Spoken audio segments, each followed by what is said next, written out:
Hey guys, Phil with Tactical Civilian Training, back with episode number 3. Now I know I promised in the last couple of episodes that we'd get into how to fix some of the problems that we've had on the range, but honestly, before we get into that, I wanted to talk to you about grip. I want to go over grip because grip is kind of the baseline for accurate shooting, and if we're doing things wrong with our grip, then it's going to kind of throw everything else off. So the first thing we're going to do is we're going to take the gun in our support hand and place it into our strong side hand. And what we want to do is place the webbing of our strong side hand as high into the back strap as we can get it, and then simply wrap the bottom 3 fingers around the grip with our trigger finger aligned with the frame of the gun. Next, we're going to take our support side hand and wrap it around the strong side hand. And what we want to do is we want to take this area of the knuckles and place it over this area of the knuckles, basically. And once we do that, we're going to get a nice sideways squeeze.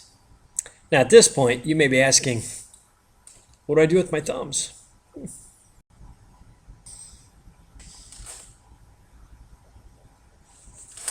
Well, the honest answer is not much.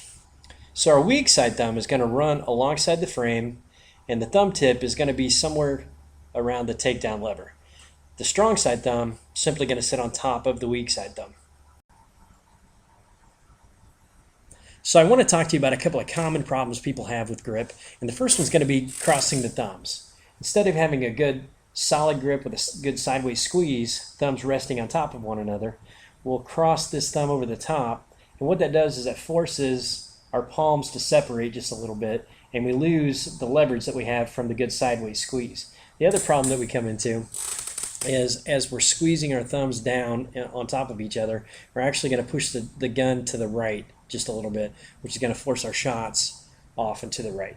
Another common problem is taking your index finger of your support hand and either putting it on the front of the trigger guard or resting the trigger guard on your finger. What this one does is give you kind of a false sense of stability, and what happens is as you're gripping and squeezing the trigger, you're going to end up moving the front of the gun around. The same thing if you put it on the front of the trigger guard here. Again, another false sense of stability when actually you're moving the gun back and forth as you're squeezing the trigger. So it's going to throw your shots off left or right. Well, that's it. Grip. Catch us next time when I promise we're going to get into how to fix those common shooting errors that we talked about in the first couple of videos. Thanks for watching. I'm Phil with Tactical Civilian Training.